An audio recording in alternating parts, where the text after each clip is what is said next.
bringing you up to date on all the action from a busy weekend of women's soccer. This is USL Super League Game Week on SiriusXM FC. Welcome into Game Week on SiriusXM, where each week we dive deep into the USL Super League and we chat with coaches and players across the league. Thanks so much for joining us this week alongside my co-host Marion Crowder. I'm Anna Witte.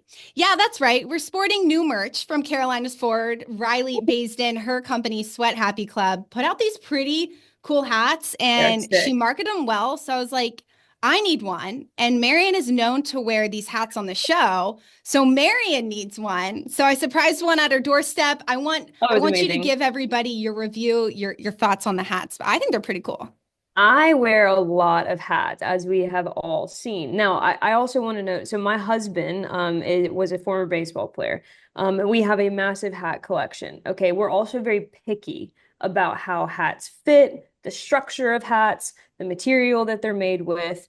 I have the smallest head probably known to man. I mean, it is like tiny. And so I find that like trucker hats are typically my style, but sometimes, right, they're too big. I say all that to say, I have been so impressed. Literally, as soon as I put it on, first of all, sometimes the back adjustments of them, like it's almost like the spacing is not correct. Like you go from one to the next, and you're like, right. "What? This is completely insane." These are like perfect little half steps. Okay, so once I got it adjusted, I put it on, and I was like, "Wait a second, wait a second." The bill, by the way, guys, I have not even touched this bill. Yeah, okay. it came like this. Right, I'm having to do something, especially with my head being so small. Like the bill is phenomenal. The material is very nice because it feels like I don't mind like getting sweaty in this, or like I wore it in the airport today, which is like if I wear a hat in the airport, that's like my go-to. Yeah. So I'm it looks good on you. I love it. She did. Oh, and it's for the girlies. Okay, so we all love our jewelry, right? It's the perfect hat. I'm just gonna kind of like do a little example. It's the perfect that doesn't hat look that good you on can me, do either one. You can have kind of, fluff the hair out. Well, this you way, have the or smaller head, Marion, so you can do that where you show the earring. I have a larger head, and You have trucker a large hats head? Do typically, you? I have a long head. I have a pretty long, You're like long tiny. face. Like you're Which, tall, but you're like you're tall, but you're very tiny. yeah, I know. I feel like I surprise people. But I was looking when you turn to your side. I love the SC on the side. Like she did I a know, really it's good so job with cute. the details. And I feel like this hat isn't too tall on me. Anywho, Riley Baisden, she has an amazing company. It's called Sweat Happy Club. She teaches workout classes, so you can buy some of the things that she has offered on her website. I think you should go to her website, Sweat Happy Club, and she talks about how she founded the company. Just a lot of credit. She's not only a professional soccer player, but she's putting out fire content, literal fire products all the time. So hats I off, feel like no the pun quality, intended. I was like, to be honest, like the quality, especially for someone who like, I feel like she's like maybe just diving into merch or something. I'm not sure, but the quality of this product, it is up there with the best of them. But we have a lot of players in the super, like we talked to Matt Pluck a couple weeks ago, and we're trying to like get her to start her art thing again. Like I know we've got some have creative a lot girlies, of multifaceted girlies in the Super League. I know. I love it. So if you're out there creating a business or have a product that I would love to support it on this show. Let us know. We will buy the product and sport the product. So we are going to be wearing this Sweat Happy Club hat all show long. You can go to her website, make sure you get one because I think she's got limited stock. So everyone needs one. They should get one headed into summer for sure. All right. Well, Marion, the stock market in the real world is something maybe we don't want to touch on. It is a sore subject these days. So I thought we'd stay out of politics today, but we can still play stock market here in the Super League. A little stock up, stock down as we head into match day 25. Teams specifically that we're buying, teams specifically that we have a hold on. They're doing well, but we're uncertain if they're going to fall, if they're going to continue to rise. And then we got some stock sleepers when it comes to players and coaches here today. So Marion, I'm going to start with you. Who are we buying? I think collectively though, before we get into it, we're both buying Dallas Trinity coming off that 6-0 win. I know there's things in particular that you've liked to see. Me in particular, I have loved how the collective of these new pieces have come together and put together some really nice performances. 6 goals, a clean sheet in their most recent performance, and it seems like they'll just continue to climb. Yeah, absolutely. I have one preface is that I'm also looking at this as like people that I've already bought in the fall season and I'm not letting go. Like for me, Fort Lauderdale was one of those teams I've bought early. Dallas was one that I felt like I was holding on Mhm. just because I wasn't sure of the state of Sam Meza and some of these players that they had on loan. Obviously, Pauline McDonald coming into the mix, but let me tell you, their system of play, I think for this league, the duration of this league could really be something special. Particularly the way that they like to create numerical advantages all over the field, I think has been very present in the spring season. So I'm right there with you. I'm going to keep hold on buying them. Um, the team that I'm buying that I did not buy in the fall quite yet is Tampa Bay. And I'm going to say something probably pretty controversial, and that is that Tampa Bay is becoming arguably my new favorite. Now don't take that for what it is because my favorites change, from week to week, but I have just been, and we can get into the tactics in a minute, but and I have just been obsessed with the swagger and the confidence that I continue to see from this Tampa Bay Sun side. The way that they are just in your face and they almost have this like I don't care type of Yeah. attitude about them, and that's led by several some really exciting players who I think have bloomed in the spring season, but that individual spirit has just absolutely amassed itself in their collective group, and it is fun, entertaining brand of football that they're playing right now. Yeah, Tampa Bay's got a really nice side, and I know they started the spring kind of on a interesting lull. They brought in some new Yeah. pieces. It wasn't fully meshing. The attack wasn't fully there, and it seems that it's come to a really nice spot right now. I mean, I assume you're also buying stock in it, Marion, because they this amazing arrival on this boat. Like I know you're a boat girly, so hopefully you'll get free rides if you're buying stock in this team. And I also have loved, one thing to note, I think we're going to see Parker Goins and Ava Tankersley have a little bit more of an impact in the spring season. Yes. But from a depth perception, they have added a lot for me this spring.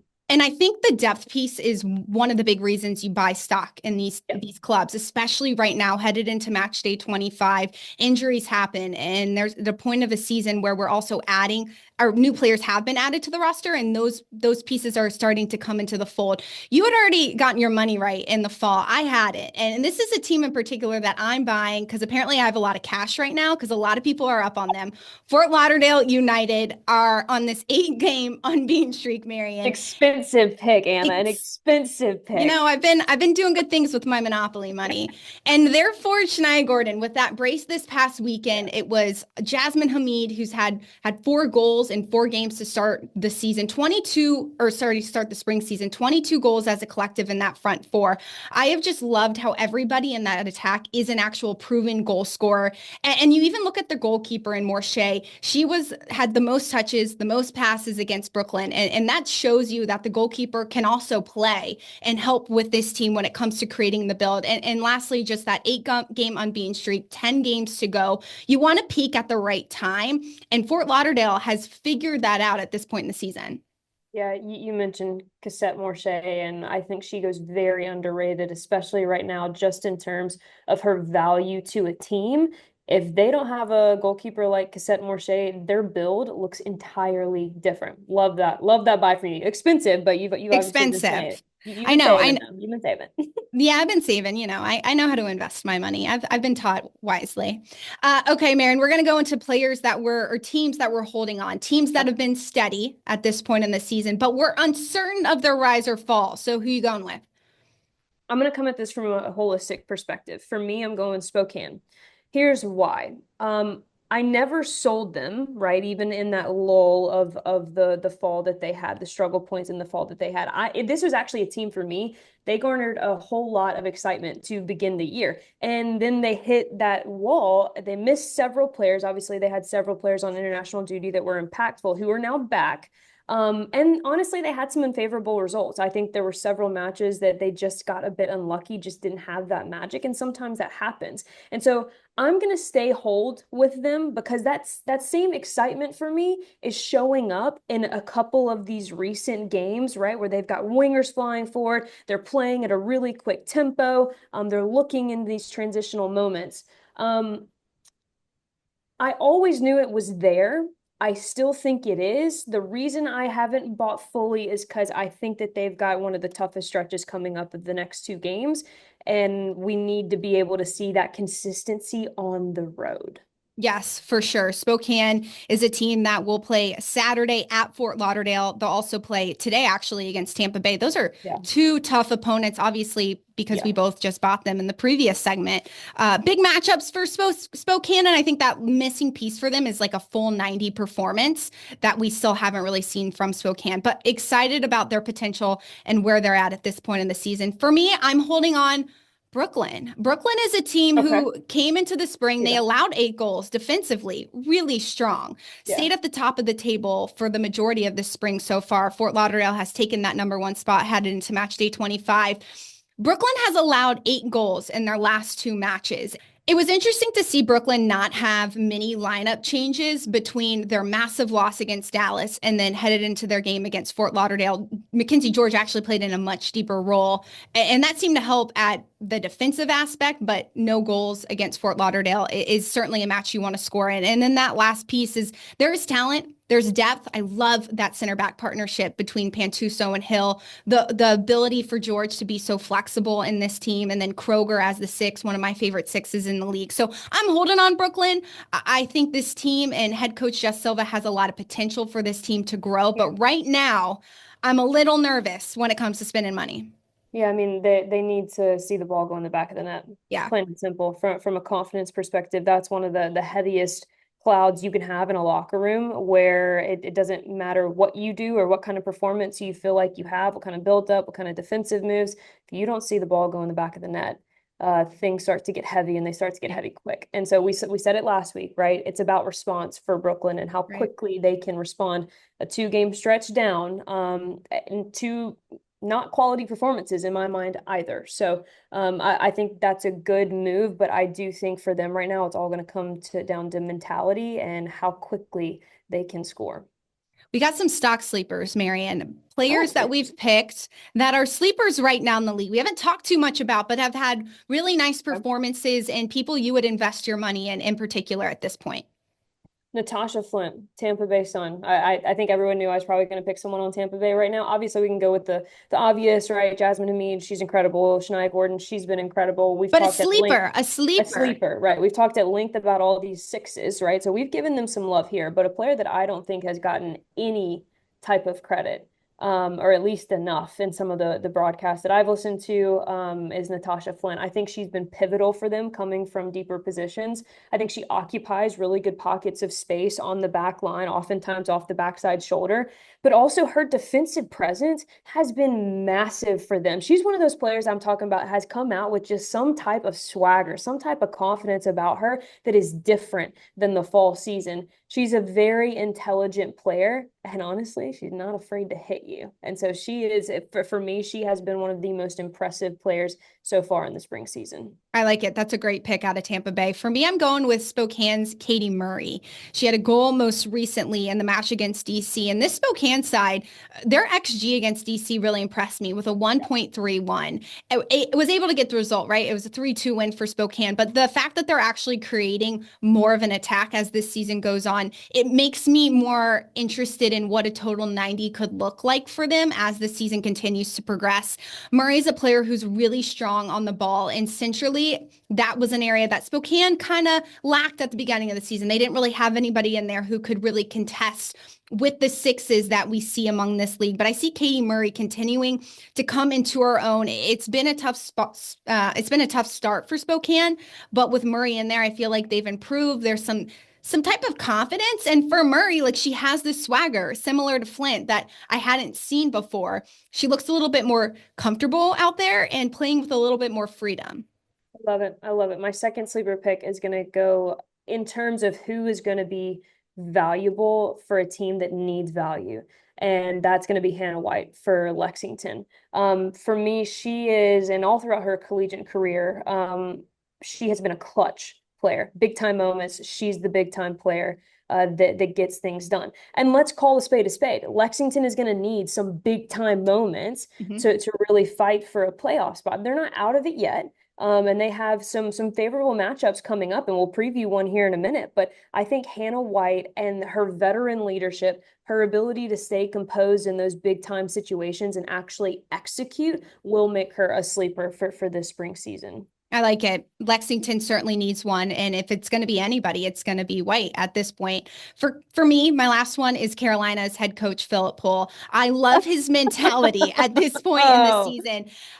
Carolina went on this 11-game unbeaten streak to start the fall. We can't forget that. Even though we are in the middle of March, Carolina had this amazing start. They jumped out of this Super League with this confidence and this ability to play as a collective so strong. And that's a lot of credit to what Poole has been able to build for this club. The spring record, it's 2-1-2. It hasn't been up to Carolina's standards. I mean, 72 shots in 5 games, culminating in just 8 goals for Carolina isn't a fantastic stat, but at least Carolina's there. And that last piece for them is being able to finish. So I think Coach Bull, he's stuck to the branding of what Carolina wants to do, which is build up amongst the thirds. Carolina is one of the best teams when it comes to possession. I love the way that watching them play. And for Poole, I think things will pay out for Carolina. Right now, they're just at that number 3 spot. They're not far out of getting that home spot in the semifinals in the playoffs. So I'm excited for what Coach Poole can do in this Carolina side headed into match day 25. All right, that's the stock that we have across the league. We want to hear from you. Where's your stock up? Where are you holding your stock? And who are some sleepers for you? We got plenty more to break down. Don't go anywhere. This is Game Week on Sirius XM. Bringing you up to date on all the action from a busy weekend of women's soccer. This is USL Super League Game Week on Sirius XM FC. Welcome back to Game Week on Sirius XM. We've got a full slate of games for you this week. They actually start here tonight. Tampa Bay will host Spokane at 7 o'clock on Peacock, and then Brooklyn will host Dallas at 7:30. The weekend slate of matches start on Saturday, Fort Lauderdale against Spokane at 7:30. DC will take on Brooklyn Sunday at 2 o'clock, and Lexington versus Carolina Sunday at 4 o'clock. Lexington against Carolina is such an important match for both sides, honestly. Lexington won't have played a match in 14 days. This is a team where new additions to the midfield in the attack. But you also look at one of their center backs in Perez and one of their attackers in Parsons. Both have 5 assists on the season. This is a Carolina side sitting in the 3rd spot. Lexington with 7. And Lexington, don't forget, they got their first point on the season when they took on Carolina back in October. I think that this is one on paper, as you mentioned, looks very much like a, David Goliath matchup, right? If you just look at the standings, you have a Carolina team who, you mentioned it, went on an 11-game unbeaten streak to start the entire Super League. It's a team that we don't often talk about on here in depth because we feel like they're consistent and they're always going to show up and put in a good shift. Yeah. And then you've had a Lexington side who we've kind of been a little wishy-washy about because the performances have kind of been wishy-washy, right? They've had some things externally and now they find themselves fighting and clawing to get into a playoff spot. So there is a little bit of a difference in mentality, but from a tactical standpoint, when you take all the paper pieces away and you watch film of late, Lexington has looked good.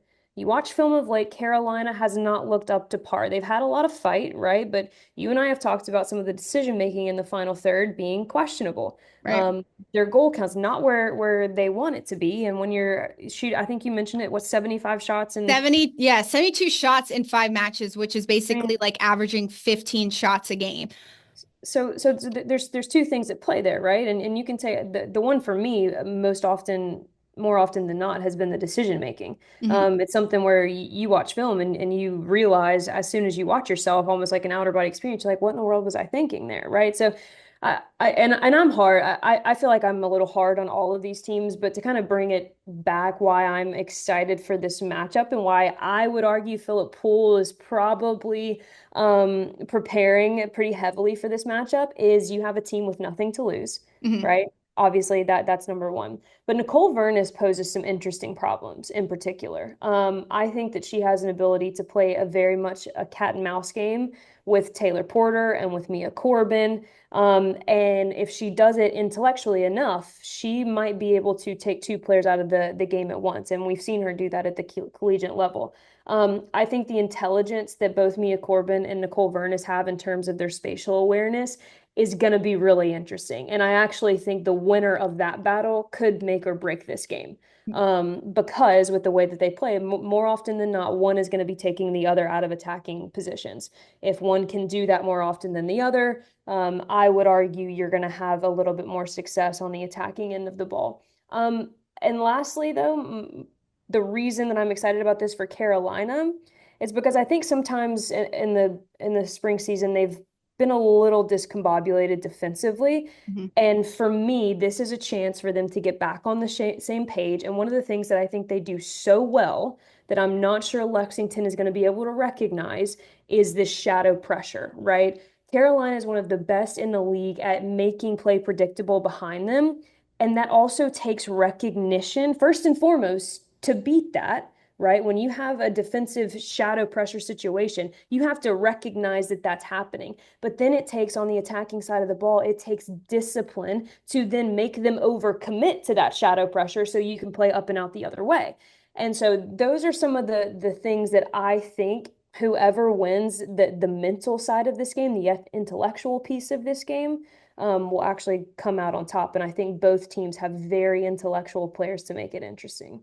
Definitely. And I think too, with Lexington having literally 2 weeks off in between the match that they previously had and this match against Carolina, that's going to give them a chance to watch the film and do what you said, bring in that intellectual piece, which will be important to break down a team like Carolina. And we've seen teams do it. It's interesting in the second half of matches, not being able to figure out in the first half of matches. And it seems like that halftime break is where coaches come out. They're able to kind of break down the game from their vantage point and figure out what's missing. And a lot of times it is that line between Carolina's six and between Carolina's center backs that teams kind of play within as the season, or sorry, as the game continues. So should be a really fun matchup between Lexington and Carolina.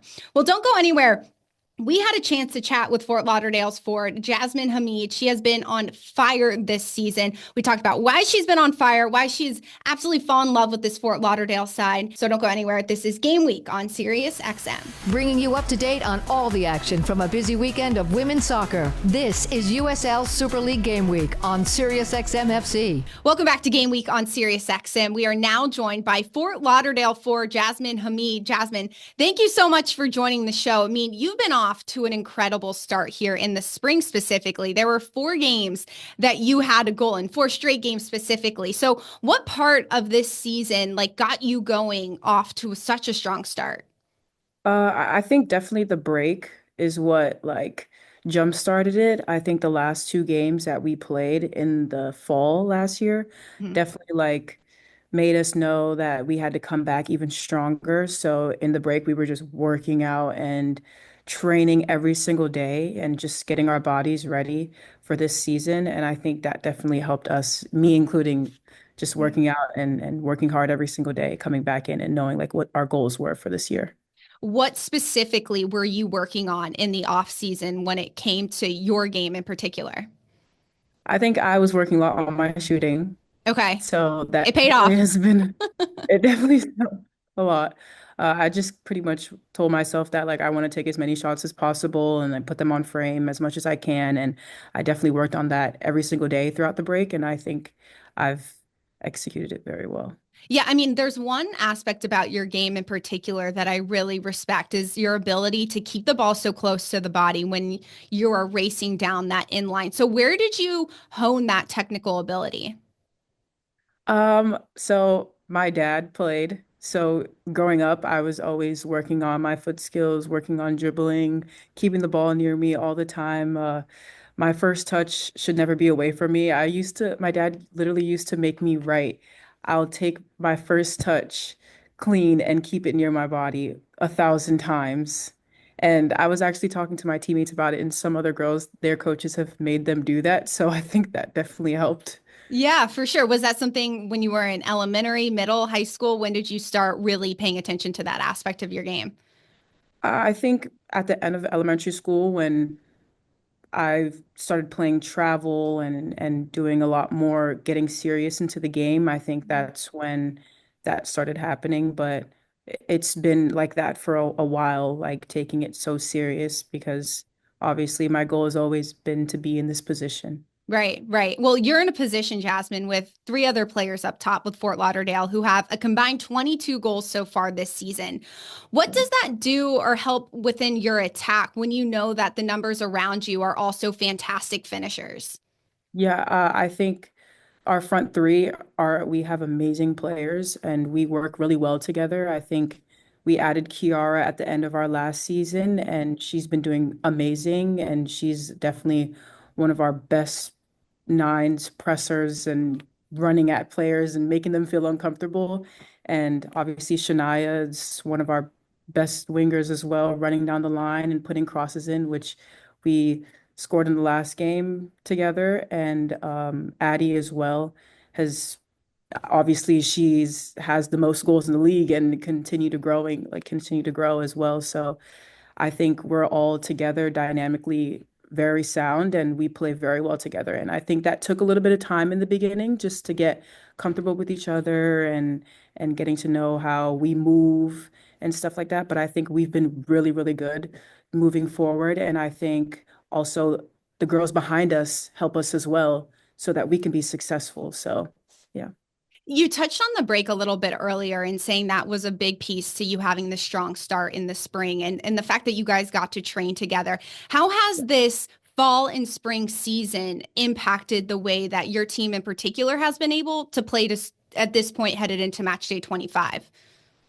I think the hunger and the mindset that we all have is what got us to this point and what's going to get us to a great point in the future and hopefully getting to playoffs. I think we all collectively have the same hunger and fight in every single game, and we all want the end goal to be obviously winning a championship. So I think that's what brings us together and is helped us in the fall and is helping us in the spring is that we all are thinking about the same end goal, and that's what's just going to make us prosper.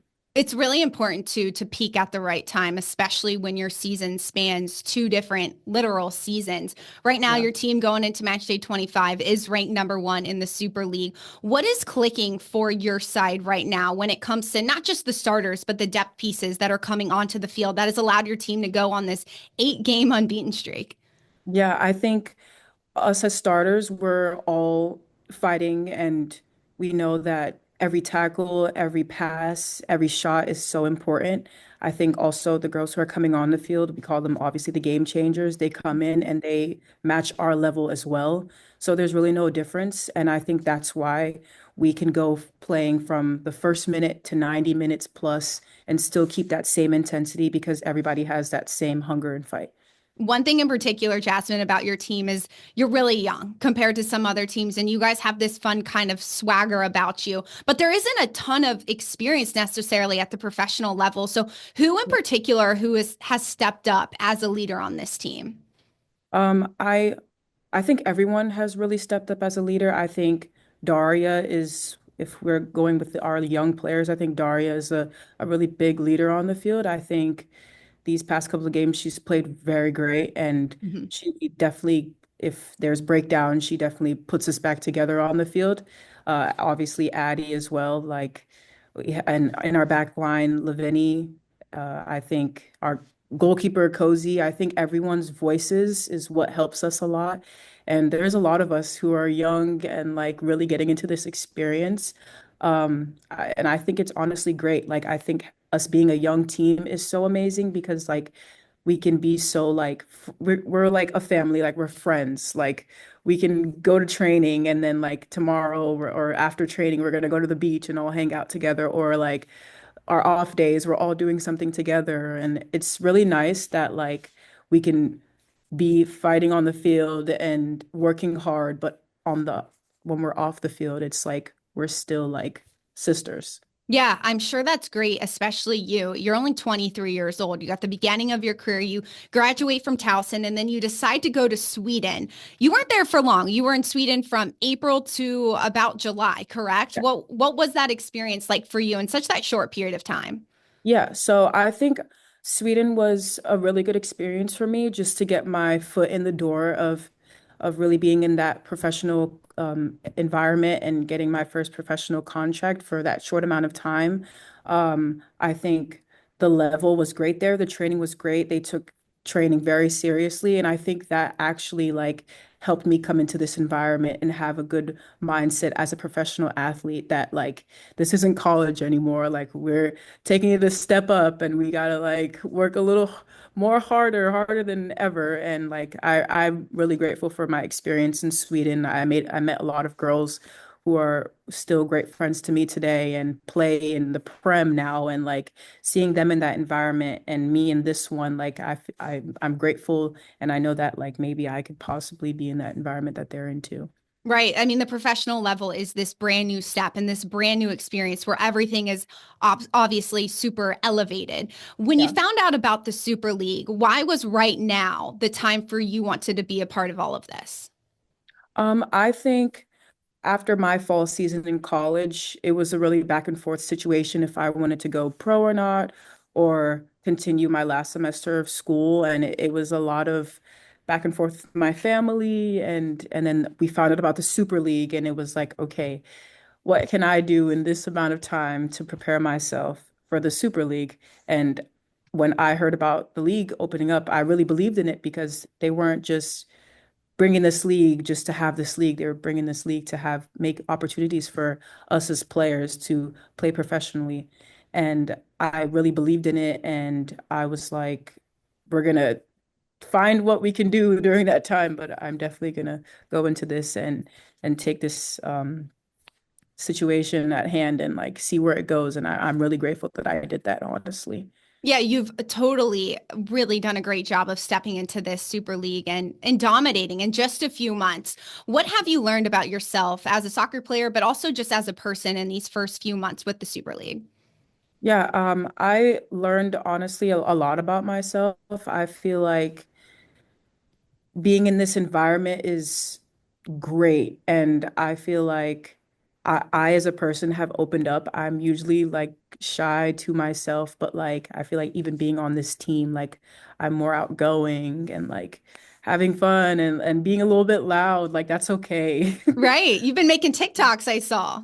Yeah, like I don't usually do that. So like me making TikToks, like coming out of my shell, like I think I've definitely learned a lot about myself that way, and like just being more feisty on the ball. Like I feel like I've been growing here with the coaching staff and like what they've been teaching me, and I feel like I've been growing as a player and even as a person. So yeah. That's great. That's awesome to hear. We want to know a little bit more about you now because you obviously you have a lot going on, training, you have games during the weekend, but what are you doing in particular on your down days? So right now I'm practicing Ramadan because I'm Muslim. So right now on my downtimes, I'm like, okay, let's just sleep. But Right. for the most part, I'm like watching shows on like Netflix and HBO Max. Like I'm just on the TV and stuff like that, and even just hanging out with my roommate and my teammates. Like we're having like a little get together dinner tonight. So just doing things like that, I think. I like to be in my own little bubble most of the time and like do things on my own, but I feel like also growing in this environment, I've come to realize that like I like being with my teammates and like hanging out with them, and like that's so fun. Yeah, you have your introvert moments and then you have your extrovert moments that allow you to kind of do what you need to do. You bring up Ramadan. How does that work for you right now? I know that a part of that is fasting and then you have games where you have to be fueled for games. How Yeah. do you handle all of that? It's definitely a process. It's hard. I feel like I'm grateful that my parents have instilled it in me since a young age to be able to get through this month and play as well and play really hard and stay in the training sessions as much as I can. Um, I think the one thing that has helped me is how efficient and hands-on the our staff is with me in this situation. I think like in training, obviously I can't drink water, so they have ice packs for me. So I'm putting like ice packs on my body just to keep my body cool and not overheat. Like I think when we go into games, like the little things like having a snack before a game, like my trainer will give me a snack just so I can like really feel my body when I break my fast and stuff like that. So I think they're definitely there for me and they're caring for me in the environment. So I'm very grateful that they're taking this situation serious for me. Right. No, that's cool. I was curious too, in particular, like the ice packs. That's I'm Yeah. sure you've learned that over the years. Yeah. Yes. You bring up the training staff and the coaches in particular with your head coach, Tyrone Mears, Ali Rogers on the coaching staff, who's been a big piece of where your team is at. How has their style of play helped your growth in your style of play in your young career? Yeah, I think every day every day in training, it's something new to learn. And that's what I love about being here. And I am learning every single day. I think obviously all of us have been around many different coaches and there are different situations, different coaches, like they teach you different things. But I think being here so far, I think I have elevated my game because of Ty and all Ali, we call her Raj. So Okay. Okay. Yeah, I knew that. like Ty and Raj, like being very good head coaches for us and teaching us every single day. I think I'm grateful for that. I think the way that they want us to play, we're executing it very well. And even though we have a couple of days before our next game, like how they teach us every single day in training, how they want us to play, I think the way that they teach us, we like definitely like hang heads and we're like, okay, like this is really good and we can do this. We've seen your team come back from deficits. We've seen, especially you and Shania Gordon, are massive pieces of wanting to use the width and get those crosses inside. All three lines have just been so exciting to watch. And you in particular, Jasmine, congratulations on all this success. We wish you the best for the rest of the season. And thanks so much for joining the show. Of course. Thank you so much for having me. Thanks so much for joining us this week on Game Week. You can catch us every single Wednesday on the SiriusXM app, or you can tune in to USL's YouTube page and watch us there. We'll have more coaches and more players joining the show. Plus, we would love to hear your feedback. Make sure to DM us, comment on the show, and let us know what you would want to hear more from us. Until next time, we'll see you then. Have a great rest of your week. You've been listening to USL Super League Game Week on SiriusXM FC.